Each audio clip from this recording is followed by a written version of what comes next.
박경희, 81. 어머니 나이를 인생의 계절로 치면 어디쯤 오신 것 같으세요? 그게 계절로 치면은 아주 겨울이잖아요. 겨울 같아 내 생각. 근데 저는 겨울이라고 생각을 안 하고 청춘이라고 생각을 하고 살아요. 왜냐하면 청춘도 나만큼은 못하거든. 하나, 둘, 셋. 여용기입니다. 우리 나이로 65, 53년생. 봄, 여름, 가을, 겨울 중에 가을 정도 왔지 않는가 싶습니다. 요즘은 100세 시대니까 내 나이를 봐서 그 정도 되지 않을까 싶습니다. 조재성입니다. 나이 집이 나이로 72살이죠. 그냥 아직도 가을 초반, 여름은 조금 과하고. 네. 봄, 여름, 가을, 겨울이 끝나죠? 한참 겨울이겠네요.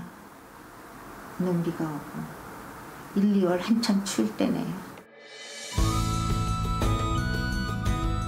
노년이란 인생의 계절이 길어지고 있습니다.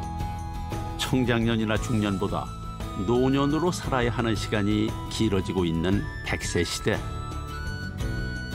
어떻게 잘 나이 들어갈 것인가 이 고민하는 삶의 기술이 절실해지고 있습니다.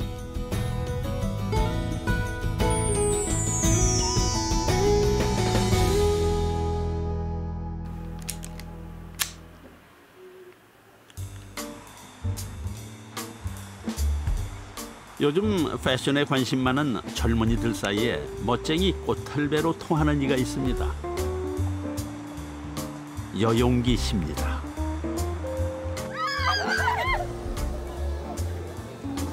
그는 이미 SNS에서 인정받는 스타입니다. 인터넷이나 패션 그런 관련 웹사이트에서 한국의 니구스터라고 이렇게 막 많이 나와 있는 거를 접한 적이 많았어요. 그래서 직접 이렇게 뵈니까 너무 진짜 우리나라에도 이런 분이 계시다는 게 정말 너무 경로 우대증이 발급되는 65이란 나이가 무색할 만큼 감각적이고 세련된 스타일을 선보이는 여용기 씨. 그는 패션으로 소통하고 있습니다.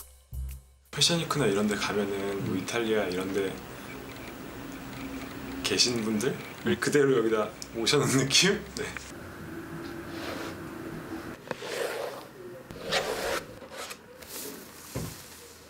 여용기 씨는 단순히 옷만 잘 입는 할아버지가 아닙니다. 그는 지금도 현역으로 활동하는 수제 맞춤 정장 재단사인데요. 우리가 그 맞춤은 손으로 하는 기술이기 때문에 평생 갈 줄 알았는데 그것도 또 그렇게 안 되더라고. 어느 날 갑자기 생각이 나가지고 그 이제 직업이 사라지는데. 젊은 시절 힘겹게 배운 기술이 한순간 쓸모없어지는 경험도 했습니다. 그러니까 지금 이쪽에 좌측도 거울을 바르고 싶네. 이게 정상이라. 빠르게 변하는 세상에 맞추어서 변화하지 않으면 무가치해진다는 두려움을 깨닫게 된 겁니다. 지금 우리 손자도 지금 4살짜리가 휴대폰 해가지고 저거 뭐 포르노 이거 보고 다 하거든요. 4살짜리가 보는데 나만 우리는 그걸 해보면 안 된단 말이에요. 야 친구야, 그래도 이 세상이 한번 난 물건인데 이거 한번 써보고 가야 죽으면 소원이 없을까 이거. 이것도 한번 안 써보고 갈래. 지난해 한 예능 프로그램에 출연해서 화제가 된 팔순의 할머니가 있습니다. 황혼 나이에 졸업장을 받은 박경희 씨입니다. 지가요 여기를 60년 만에 왔어요. 근데요 저는 2005년에 졸업한 이화여대를 졸업했어요. 근데 들어가기는 1956년에 들어가가지고 50년 만에 졸업장을 받았어요. 제가 80년 인생을 살아보니까 일부러 기를 쓰고 막 애쓰고 그렇게 살지는 마세요. 그 자기가 꼭 원하는 것이 있으면 어느 단계에 가서 반드시 이루어지더라고요. 토끼처럼 빨리 뛰어서 가도 정상에 갈 수 있고 거북이. 대학 3학년 때 결혼과 함께 학교를 그만둘 수밖에 없었던 박경희 씨. 그녀는 나이 80이 되는 동안 삶의 마디마디를 넘었던 경험을 들려주며 까마득한 후배들을 위로했습니다. 하고 싶어서 왔습니다, 지금.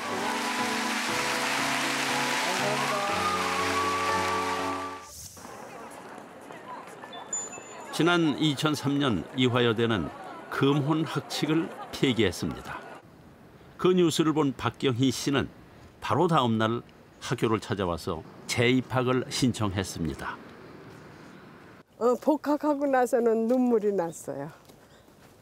내가 다시는 여기를 발을 못 디딜 줄 알았거든.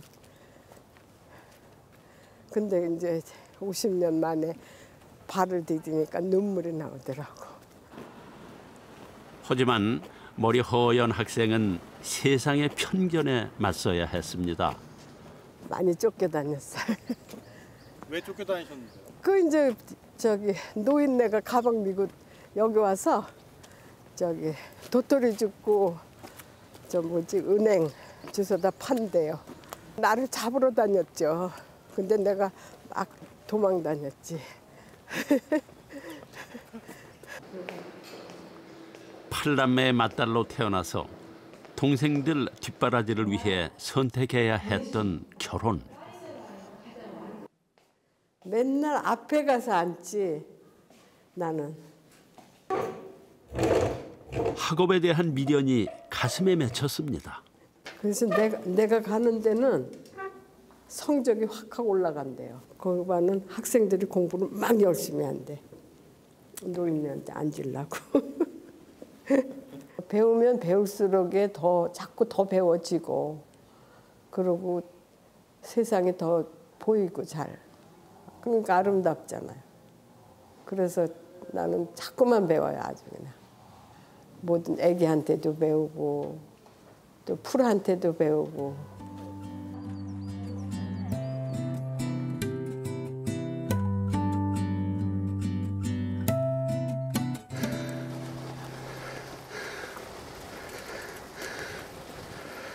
길어진 노후에 대한 공포로 한동안 고심했다는 조재성 씨. 무의도식하는 늙은이 소리를 듣지 않기 위해 그는 노년의 삶을 개척해보기로 마음먹었습니다. 건강 운동도 해야 되겠고 또 요거를 타야 젊은 친구들하고 같이 어울릴 수가 있어요. 그게 더 컸지 운동보다. 젊은 사람들하고 어울리면 배울 게 많아요. 옛날에는 어른들하고 어울려 배울 게 많다고 했는데 그건 옛날 얘기고 지금은 젊은이들한테 어울려 새로운 감각도 배우고. 산악자전거 동호회에 가입해서 열심히 페달을 밟습니다. 수고하셨습니다. 고맙습니다. 아니 이제 올라가는 길도 무난히 올라와요 이제. 거의 이제 되네 돼. 대마도 가서 이제 익었어. 대마도 가서 익었어 완전히. 내가 형님을 위해서 꽃비 내리라고. 삶의 활력뿐만 아니라 10년에서 20년 차이 나는 사람들과 어울리는 즐거움도 함께 배웠습니다. 한 60살로 되게 찍어.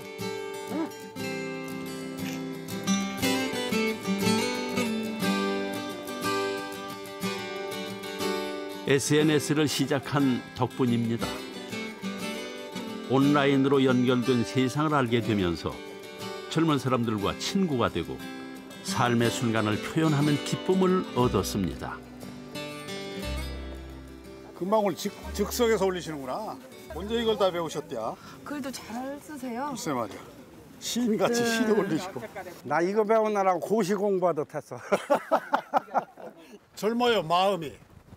마음이 젊고 항상 밝은 마음을 가지려고 노력을 많이 하시더라고요. 그런 노력 하시는 거 보고서는 배울 점이 많아서 저도 요즘에 이제 같이 따라다니게 됐습니다.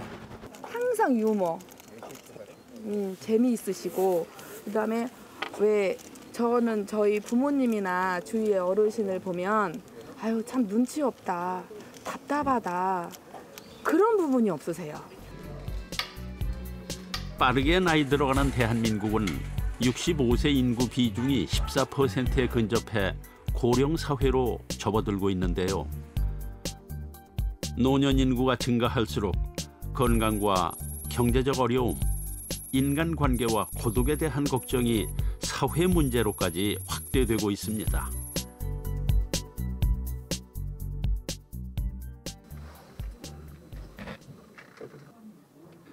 나이 50에 깨달음을 얻어 인생의 전환기를 맞이했다는 고광애 씨. 이후 노년 전문 저술가로 활동하고 있습니다. 뭐든지 흔하면 귀하지 않잖아요. 근데 요즘은 노인이 그렇게 많아졌다고 그러고 또 옛날에는 노인들한테 다 배우는데 지금도 여기 오니까 다 스마트폰 들여다보고 노인한테 묻고 배울 게 없잖아. 그러니까 늙었다고 가만히 있지 말고 네. 새로운 세상에 맞이해서 배우고 네. 적응해야지. 아유 뭐 세상이 이렇게 됐냐고 도리질만 하지 말자. 평균 수명이 길어지면서 60세 은퇴 이후 여유 있는 노년의 삶이라는 공식은 이제 옛말이 됐습니다. 노년 문제 전문 작가십니다. 고광애 선생님을 모셨습니다. 어서 오세요. 반갑습니다. 통하지만 연세를 여쭤봐도 될까 싶어가지고요. 100세 시대를 살게 된 첫 세대로서 노후를 대비하는 물질적 준비 외에도 마음의 깨달음, 스스로의 자각이 필요하다는 건데요.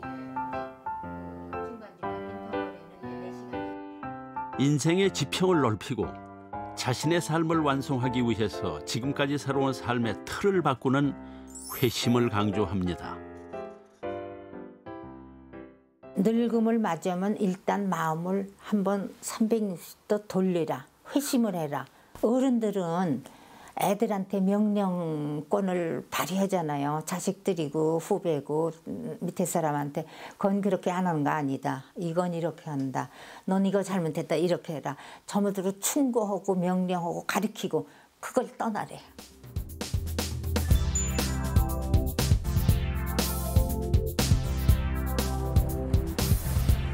이른 아침 조재성 씨가 가게 문을 엽니다.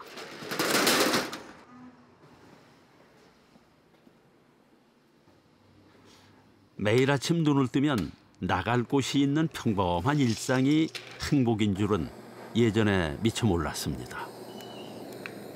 새벽에 일어나면은 벌떡 일어나서 갈 데가 없었어요. 지금은 5, 6시 되면 빨딱 일어나가지고 제가 제일 먼저 와가지고 준비를 잘 해놓으면은 그거 이어가지고 해야 되는 거지. 그렇지 않으면 누군가는 일찍 나와서 해야 되는데. 30대 일찌감치 퇴직한 뒤에 농사를 지어서 먹고 사는 문제는 어느 정도 해결할 수 있었지만 노년의 고독은 해소되지 않았습니다.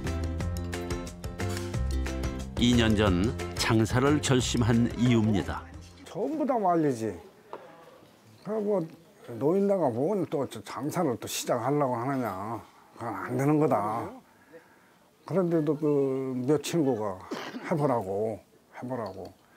예를 들어서 수명이 길어져가지고 한 90살 이상 살았으면 산다면은 20년을 호송세월을 하는 거 아니냐.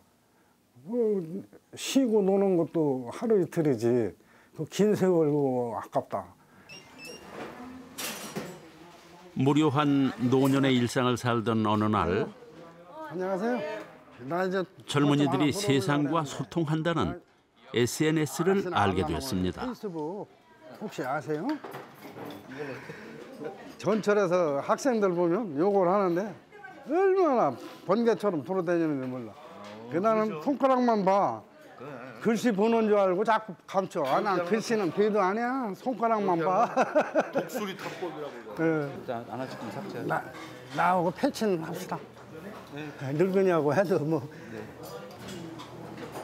처음엔 낯설고 쑥스러워 많이 망설였습니다. 하지만 자식이나 국가가 노년의 행복을 보장해주진 않았습니다. 나 이렇게 배웠어요. 젊은이들 만나면 하나씩 물어서. 이거요? 눈높이를 맞추며 노력하는 그를 젊은이들도 반기기 시작했습니다. 저랑 친구 되신 겁니다. 지금은 온라인상 친구가 2,000명이 넘습니다. 이선구. 여기 자주 와요. 아, 그렇구나. 여기 오는 분들 페이스북 하는 분이 별로 없어. 근데 여기 있네. 반갑습니다. 아유, 친구 하나 만났네.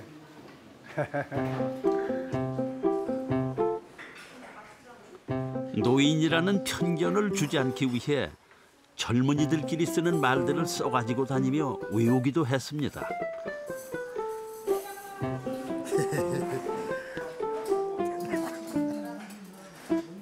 친한 친구들 많은데 이제 그런 것도 없고 만나면 어떻게 지내냐? 잘 지내. 아픈 데는 없어? 그냥 그럭저럭 지내. 그렇게 하고 나면은 없는 거예요. 대화가. 아니 앉았다 그냥 헤어지는 거거든요. 그 친구들이 참 좋은 친구고 했는데 서로 대화가 없으니까 누구 책임이랄 것도 없고 멀어지죠 이게 점점. 그래서 대화를 할 수 있는 거 늙어서 대화 상대 없는 거 가장 불행한 거거든요. 나이 들수록 서로의 얼굴만 쳐다볼 뿐 공통의 관심사가 없어서 소통의 방법을 찾지 못하는 관계가 느는 것도 문제입니다. SNS나 또 페이스북 또 카카오톡 별 다 하더라고요. 내가 눈여겨서 이렇게도 가끔 보는데 나는 뭐 할 사람도 없고 근데 괜찮아요.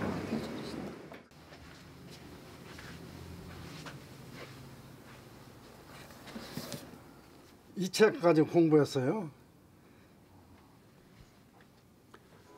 노년의 사회적 고립을 벗어나기 위해 조재성 씨는 절실한 마음으로 세상과 연결된 마지막 끈을 붙잡은 셈입니다. 캄캄한 어둠 속에서 빛을 보기 위해서 바위를 손톱으로 이렇게 긁어서 파는 기분이었었어요. 젊은이들이 보면 이거 아무것도 아닌데 나는 그렇게 어려워. 그게 무슨 공자맹자보다 더 어려워 나는 그게.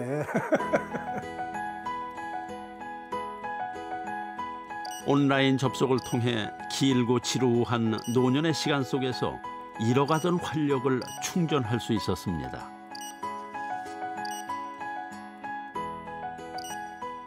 나는 노인네를 아무것도 모른다 그런 썼는데 이 가상 공간으로 접촉을 하고부터는 나도 그냥 어느 정도 안다 이런 자부심도 생기고.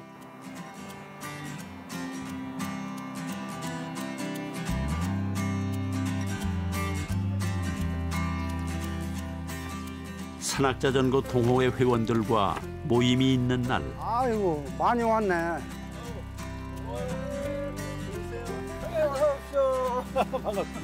지원이 일찍 왔어. 모두 SNS를 통해서 만난 인연들입니다.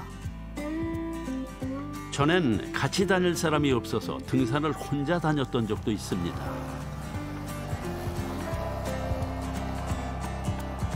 따라오세요. 따라오세요. 오케이. 젊은이들을 따라 나선 길. 집에서 갇혀 있다가 밖으로 나오니까 후를 날아가는 것 같아. 기분 참 좋아요. 행여 뒤처져 피해가 되지 않기 위해 체력의 한계에 도전합니다. 위험하고 힘들 때도 물론 있지만 사는 맛은 최고입니다.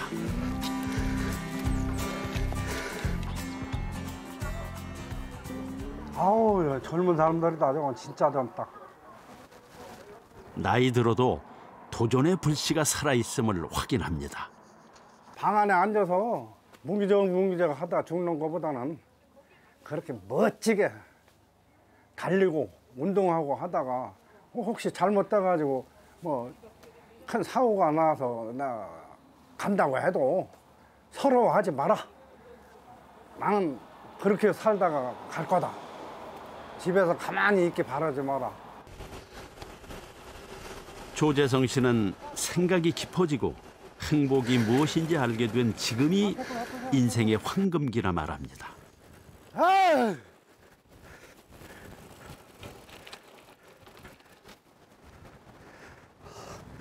아이고, 아직도 내 안에서 젊은 피가 끓고 있네. 젊은 피가 끓고 있는 걸 확인했어. 하나, 둘, 세월 앞에 고개 숙인 자신감도 회복했습니다.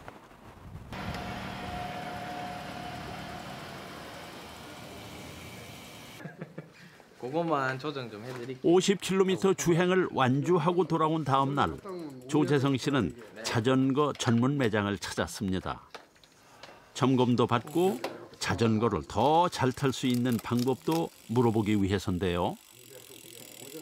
기아 넣는 것이 나는 제일 어려워. 안 되는 거야 이게. 어제 한번 넘어졌네 살짝. 그래서 보통 보면 기어는 오르막 올라가시기 전에 있잖아요. 전에 적어도 앞에 변속은 끝내놓으셔야 돼요. 예, 그렇죠. 네, 딱 소리 날 때까지. 돌아서면 깜빡깜빡하는 기억력 때문에 여러 번 되물을 때도 있습니다. 근데 지금 좀 궁금한 게 많으신 편이세요. 그러니까 궁금한 게 있으시면 전화가 오실 때도 있고 아니면 문자가 오실 때도 있는데 전화가 오시거나 문자 오시거나 찾아주시거나 계속 물어보세요. 그래서 그렇죠. 많이 높으시면 조재성 씨의 끊임없는 호기심은 그의 노년을 지켜주는 시간의 방부제가 됩니다. 지금 다 연마해놓고 나중에 80, 90 되면 잘 타야지. 그때 되면 이게 노후 준비야 이게. 지금보다 더 노후.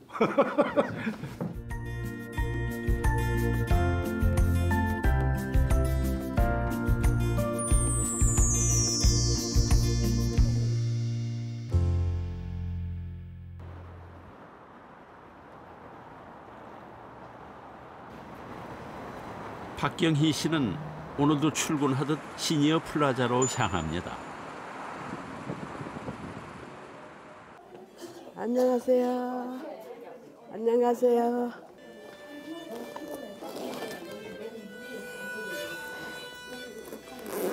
묵직한 가방 안에는 그녀의 삶을 풍요롭게 해주는 도구들이 가득 들어 있습니다. 그 첫 번째는 하모니카입니다.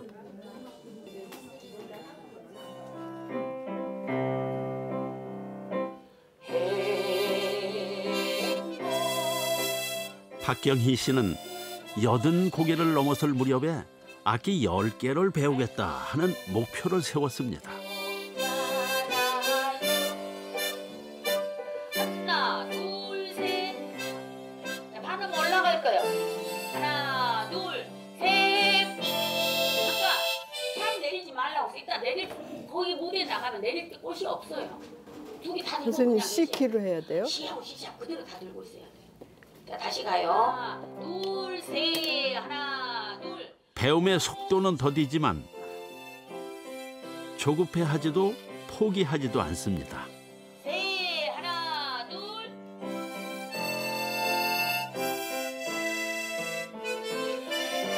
둘, 셋. 하나, 둘. 완벽하지 않은 연주지만 음악은 노년의 고독한 삶과 쓸쓸한 영혼을 치유해 줍니다. 처음에부터 소리가 잘 나셨나요? 이렇게 있었죠 가만히. 내쉬고 들이쉬는 걸 모르니까 그냥 남한테 저거 안 되게 피해 안 되게 이렇게. 그래서 지금도 계속 초보예요 저는. 초보만 가서 해요. 이렇게 높은 데는 못 가요. 우울증까지 내가 고쳤다니까요. 정말 우울했었어요 처음에는. 짝꿍님 안녕히 가세요. 감사합니다. 노인들만 모인 곳에서도 연장자 대접을 받는 나이. 감사합니다. 안녕하세요.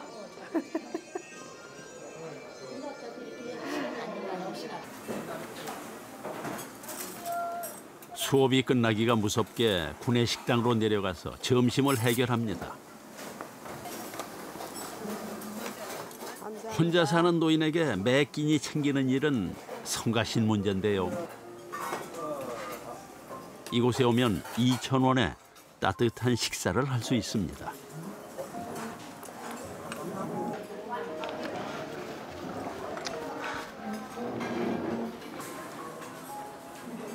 혼자 먹는 밥이라도 여러 사람들과 함께하니 밥맛이 느껴지는군요. 자녀들을 출가시킨 뒤에 노년의 시간은 자신만을 위한 시간으로 살겠노라 다짐했다는 박경희 씨. 8시부터 나와가지고 6시에 들어가니까. 근데 이렇게 바빠요. 그래가지고 장구도 30분 또 늦게 들어가게 되고 그래요. 여기 할머니까지 그렇고. 그렇게 시간이 모자라. 네. 하루하루 짜여진 생활 리듬에 맞추어서 현재의 삶에 집중합니다. 가만 다 있어야 돼. 움직여야 돼. 육신은 가만 놔두면 안 돼. 이번엔 피아노를 배울 수 있는 복지관으로 향합니다.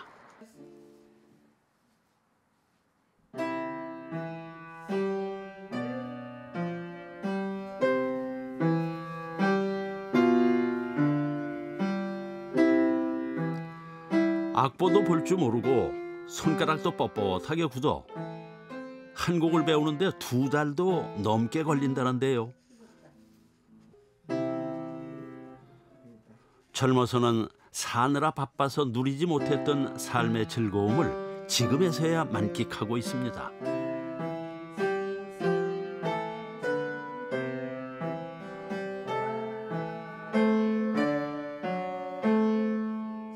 하늘나라 가기 전에 악기는 다 만지고 싶어요. 무슨 소리가 나나. 그리고 또 내가 할 수 있나. 또 어떤 사람들이 그걸 해야 되나. 나는 못하는 건가. 얼마나 긍지가 있는지 몰라. 박경희가 피아노를 다 만지다니. 노년의 배움은 지금까지 살아온 인생 경험과 수많은 삶의 불협화음 속에서 조화를 찾아가는 과정이죠. 그러다가 순간 자신만의 깨달음을 얻기도 합니다. 노인네가 뒷방에서 그냥 왜 누가 안 오나, 며느리가 안 오나, 뭐 며느리가 왜 잘못하나, 또 뭐 그런 궁상만 하다가 사실은 고려장감이잖아요, 그게. 어? 자식들이 전화를 안 해도 좋고, 또 뭐 누가 뭐라고 안 해도 좋고, 내가 할 일이 많으니까. 그러니까 이게 뭐라 그랬냐면 세월을 낚고는 그 악기들이 세월을 낚고는 낚싯대라 생각을 해요, 저는.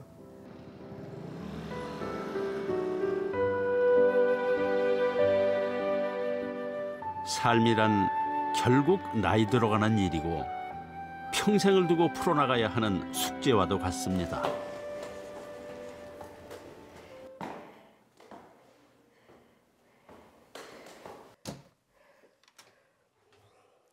박경희 씨는 노년의 주체적인 삶을 위해 독립을 선택했습니다.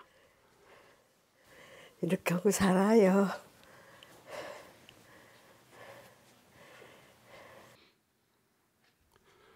목표로 했던 10개 중에 지금까지 7가지 악기를 배우고 있다는데요.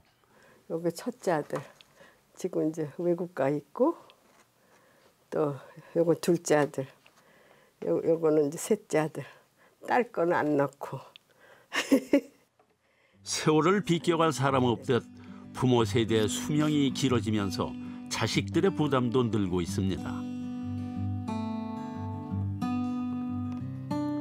박경희 씨는 스스로 움직일 수 있는 한 배움을 동력 삼아 80고개를 홀로 넘고자 합니다. 컴퓨터 모르면 옛날에 그 난 놓고 기억자 모르는 거다 생각을 하고 하는데 너무 재밌더라고요. 파워포인트는 이렇게 연설할 때 이렇게 딱딱딱딱 이렇게 해서 해줘서 좋고 또 엑셀은 계산해서 좋고.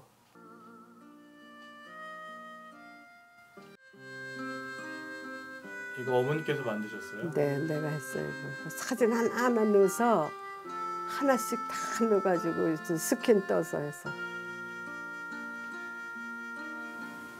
당신은 모르실 거야. 남은 학업과 맞바꾼 결혼 생활. 박경희 씨는 투병하던 남편을 직접 간호하기 위해 일은 넘어 간호조무사, 사회복지사 공부도 했습니다. 그러나 76 되던 해 남편은 하늘나라로 떠났습니다. 처음에 영감 갔을 때는 정말 이렇게 그늘이 싹 거치는 거예요. 사막이야 이제부터는. 물론 자식들이 다 이제 저 울타리로 있지만 싹 거치면서 막 사막에 딱 나온 거예요.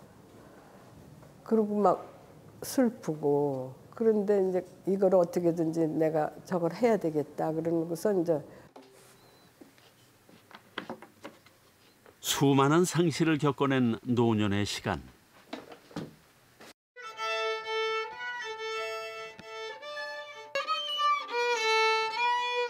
삶의 이력을 더해가는 동안 때때로 그 신념만큼 젊어지기도 하고 회의하는 만큼 늙기도 합니다. 80에 가서 바이올린 하죠. 피아노 하죠. 사람들이 다 놀라는 건 뭐냐면 왜 어떻게 80에 저렇게 하느냐 그러지만 사실은 지가 밑에가 든든한 것 같아요. 근데 내가 그렇게 배워서 든든하니까 굉장히 내 자신이 무거워지는 것 같더라고. 그리고 어디 가서 무서운 게 없고 그냥 나는 저거 다 뭐 안 되는 것보다도 나는 배웠으니까 굉장히 아주 자긍심이 생기고요.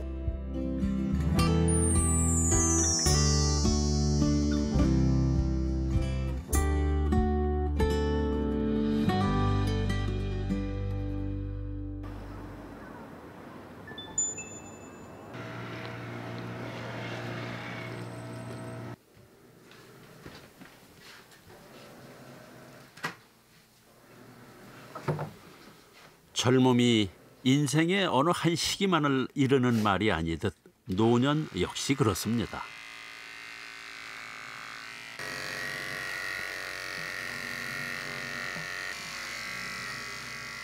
광복동 꽃할배로 불리는 여용기 씨는 출근 옷차림에도 신경을 많이 씁니다.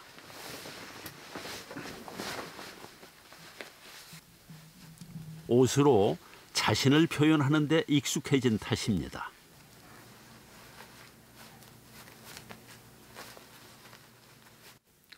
길에 가면 사람 알아보는 사람 많아가지고 순간순간 뭐 젊은 친구들 지나가다가 뭐 사진 찍어달라고 하고 이런 일도 생기기 때문에 항시 이제 많이 노출이 돼가 있고 아는 사람 많아서 이제 조심 있게 해야 되기 때문에 그렇습니다.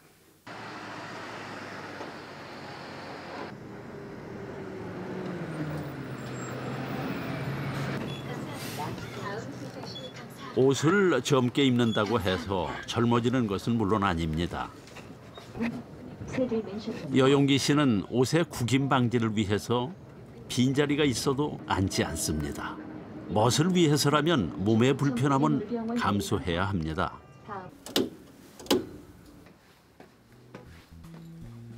여용기 씨가 재단사로 일하는 수제 맞춤 정장 매장. 기성복에 비하면 고가의 제품인데요.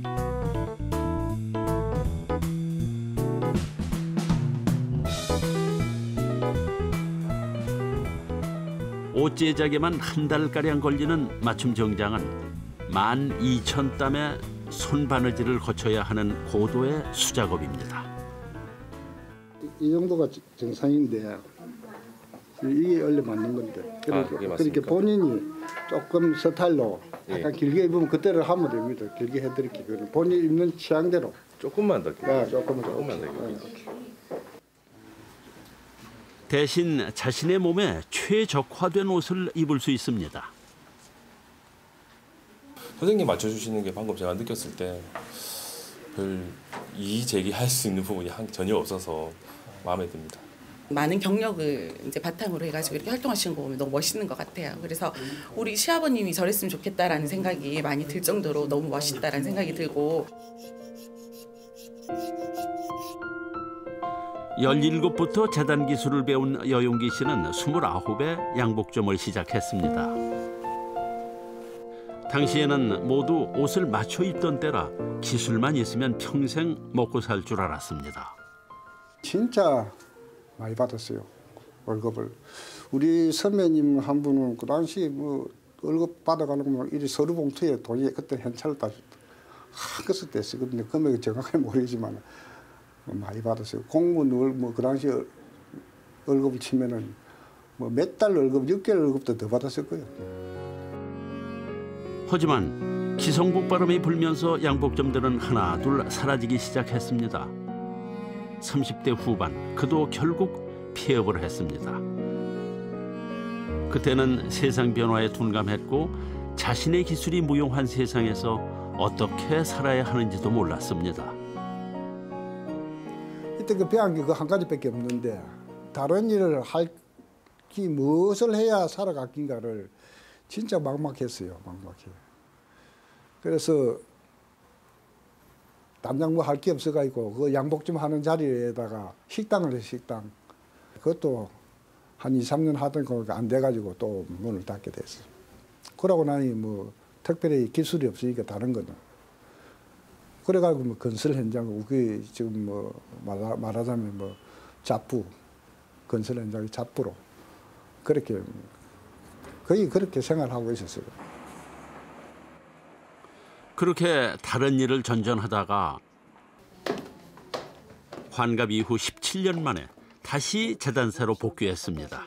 그의 기술을 필요로 하는 젊은 대표의 러브콜 덕분입니다. 설비가 머물렀는데 안 가봤으니까 가져가더라고. 맞춤 정장 제작은 여용기 씨가 주도하고 경영은 젊은 대표와 맞는 시스템.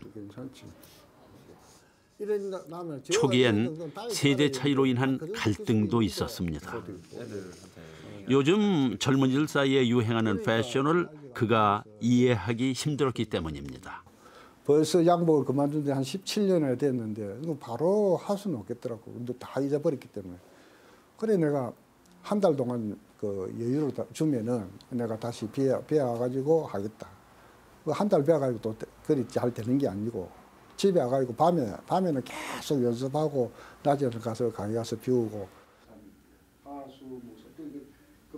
이번에는 시대 흐름에 맞추어 변해야 한다는 절박함이 앞섰습니다. 재단사로서 고집보다 세상 변화에 맞추기로 했습니다. 젊은 친구들이 어떤 것들을 요구를 할 때 그런 것들에 대해서 자기가 옳다라고만 생각을 하지 않고 어느 정도 흡수하시는 그런 이제 흡수력이라고 해야 될까요? 그런 부분이 저는 되게 일단 좋았어요. 내가 인터넷 이런 거는 몰랐거든요. 그러고 뭐 인스타그램 이런 것도 전혀 몰랐는데 그 젊은 친구들이 그거를 사진을 휴대폰을 보여주고 지금 선생님이 이태리는 이렇게 하고 있습니다. 또 젊은 친구들 그 사진을 가지고 이렇게 양복 맞춰주세요. 그러니까 전혀 안 해본 거 하니까 처음에 상당히 힘이 들었죠. 여용기 씨는 젊은이들의 취향을 이해하기 위해 멋있지만 불편한 옷을 직접 입어보기로 했습니다. 그 덕에 지금은 공감할 수 있게 됐습니다.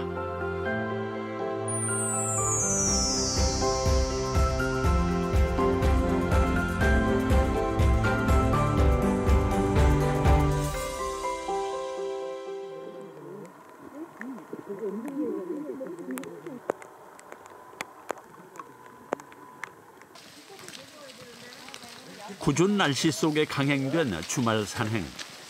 조재성 씨도 참석했습니다. 등산 모임 역시 SNS를 통해 연락을 주고받는 사이입니다. 이거 하고 또 이제 그 오프 모임도 있고, 뭐 정기 모임도 있고, 또 3, 4, 5 또 시간이 있을 때 만나서 대화도 하고, 세상 돌아가는 얘기, 인생에 대한 얘기, 뭐 여러 가지 교류를 합니다. 세대를 뛰어넘어 교류하는 데 가장 불편한 것은 호칭 문제입니다. 천천히 하나 둘 허리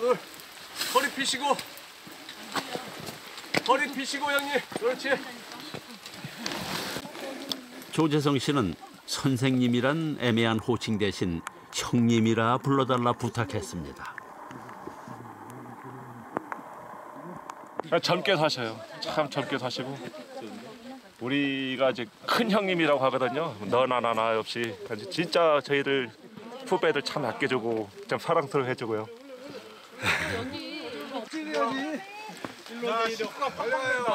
특별히 여기 앉혀드릴게.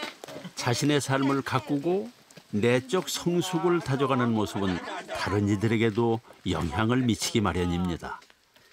하나, 둘, 셋. 아, 저분 촬영하는 거. 오케이. 동생들하고 어울리어도 세대 차 못 느끼고 약간의 차이 나는 건 동생들이 아주 살살 감싸주고 하니까 아주 기도 살고 기분도 좋고 나는 여기 오면 천국입니다.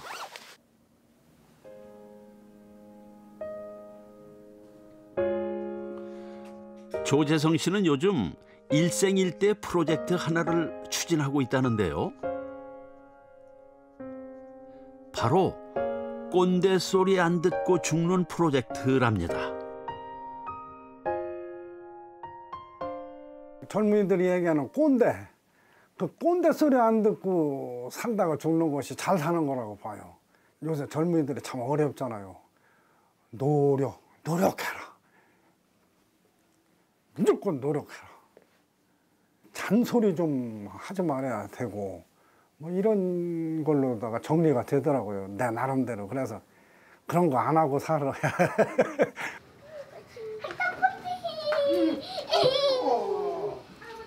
인연이 왔다. 즐거운 노년의 삶을 찾아 살면서 자식들과의 관계도 더 좋아졌습니다. 레파토리 뻔한 안부 전화 대신 SNS를 통하니 가족과의 소통도 더 잘 된다고 합니다. 아빠 지내시는 모습 보면 노년기에 다른 그 노인 세대들하고 사시는 게 많이 차이가 있고 또 생각하는 게 특히나 차이가 있다 보니까 아 저렇게 하면 나이 먹는 게 무서운 게 아닌 것 같다 이런 생각이 드니까 오빠랑 우스갯소리로 그래요. 우리의 인생의 롤 모델은 저희 아버지다 이렇게 얘기를 했어요.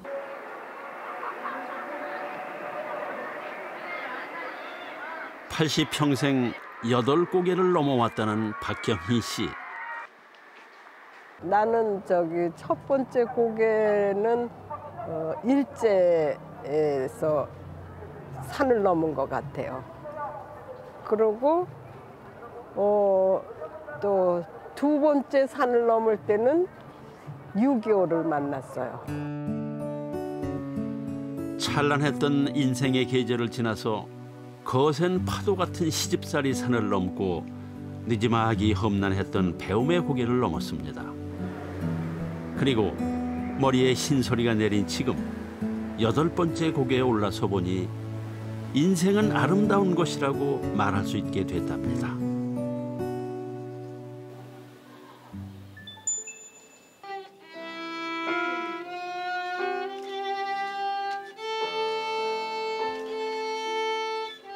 박경희 씨가 작은 무대에 섰습니다.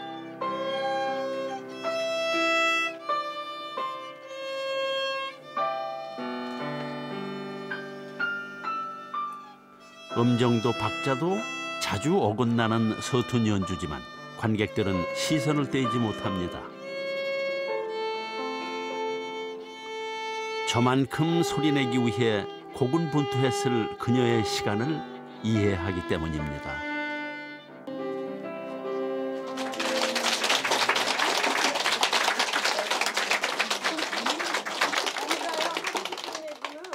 왜 지가 여기 나왔냐면 여러분들도 저처럼 이렇게 이거 어렵다고들 하거든요. 근데 지가 80세에 시작했어요. 그러니까 여러분들도 다 하실 수 있을 거라는 거를 보여주기 위해서 나왔습니다.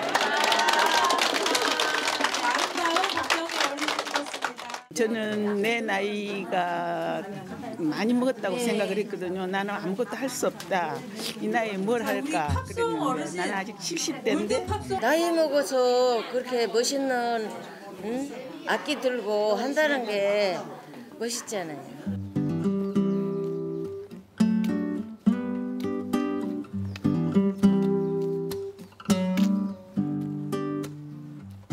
여용기 씨는 매일 아침 동네 뒷산에 오릅니다.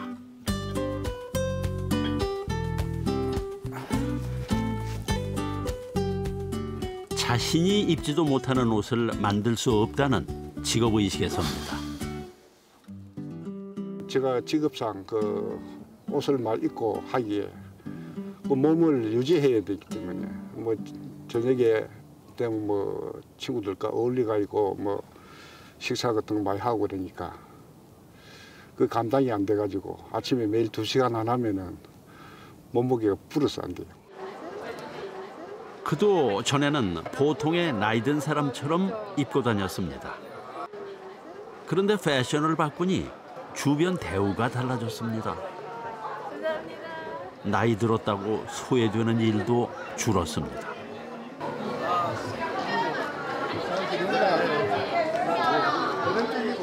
젊은 친구들이 좋아하는 스타일로 입으니 대화에도 막힘이 없습니다. 근데 핸드메이드로 나오는 건데 선생님 제가 하나 보여드릴까요? 비닐로네. 네 바지 그거 언제 삼기고? 슬랙스가 슬랙스 아니면 이런 핏을 안 넣는다. 아 그렇죠. 이야 또야. 요즘은 동년배 친구보다 아들 뻘 되는 젊은 친구들을 더 자주 만납니다. 멋있다 이거. 완전히. 대단한데. 자, 오늘 신영이 개업을 위하여. 자, 신영이 개업을 위하여. 오늘 함께 모인 이들은 그가 복귀할 때 만났던 패션 업계 동료들입니다. 맛있냐? 최신 패션 경향을 얘기하는데 나이에 많고 적음은 의미가 없습니다. 양복천 기질 갖고는 그는 핏이 안 논다. 그래서 그 젊은 친구들이 아가이고 옷 맞추면 꼭 이런 걸 원한다면 이렇게 그렇게 만약에 해주면은 그 옷은 몇 개월도 못 입어서 버려야 되는 옷이다. 저렴하게 할 때는 뭐 이런 핏을 구현시켜 주면 되잖아요. 물론 그렇지. 이제 은단 자체가 슬랙스 은단이 들어오면은 그래 해도 되지. 근데 그 안 물어보고 나이라는 계급장을 떼고 그가 먼저 다가가자 젊은 친구들도 마음을 열고 호응했습니다. 한 번도 호칭을 민수야라고 했던 적이 없어요. 민수 선생. 한 번도. 네, 민수 선생. 오늘 뭐 최초원 뭐 들어갔는데 어땠어? 뭐 이런 느낌으로 항상 저를 존칭을 해주셨어요. 기를 좀 살려주시는 편이시거든요. 항상 뭐 일을 하시거나 무슨 뭐 좀 문제가 있을 때 이렇게. 경험에 대한 존중, 그것으로도 충분했습니다. 나는 3년밖에 안 됐지만 자기들은 벌써 이런 업계에서 그 옷을 팔고 하는 게 내보다 선배더라고요. 그럼 나는 저것들보다 후배라. 그런 마음으로 선배한테 다가드는 그런 마음으로.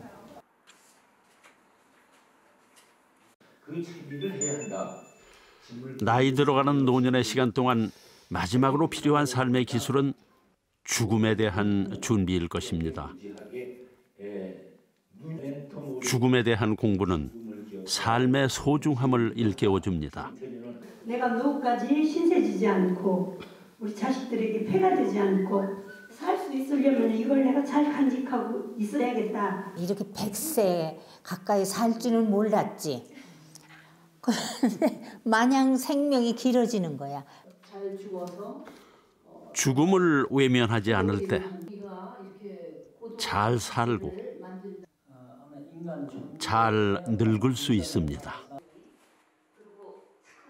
노인의 자살률이 자꾸 높아지거든요. 우울증이 이렇게 그 단계적으로 심하게 되면 마지막에 그 자살을 하게 되는 그런 경우가 많아서 이 죽음 문제에 관한 문제가 해결이 되면 이렇게 삶의 문제도 해결될 수 있지 않냐 그런 생각을 하게 되죠. 우리는 우리만큼 오래 살았던 선대가 없어서 우리가 본받을 본이 없었지만 우리가 잘 늙고 잘 죽음으로써 후대들에게도 본을 보이고 그보다 중요한 것은 내가 잘 살고 내가 잘 죽는 거죠. 빠르게 돌아가던 인생의 시간이 느려지는 노년의 시간. 삶의 최전선을 사는 이들이 꿈꾸는 마지막은 어떤 모습일까요? 모든 사람이 인간이 정해놓은 틀에 의해서 똑같이 1월 1일 날 한 살씩 올라가는 거니까 그건 뭐 따라서 올라가다가 이제 어디 끝지는 데가 있으면 가자 하면 예 하고 즐겁게 따라갈 준비는 완전히 돼 있습니다. 죽을 때까지 아파도 돌아다니다가 그냥 행길에서 죽더라도 난 돌아다녀야 된다 생각을 해요. 다니면서 아파야 돼. 그렇게 해서 아름답게 가다가 이제 끄트머리에 가서 이제 하늘나라 갈 때는 뭐 깜빡하고 갔으면 좋겠어요.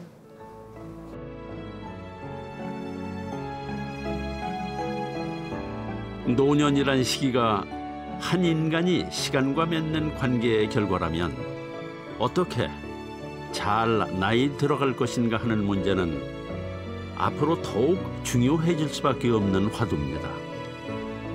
우리는 나이 들어가는 자신의 모습을 받아들일 준비가 얼마나 돼 있을까요?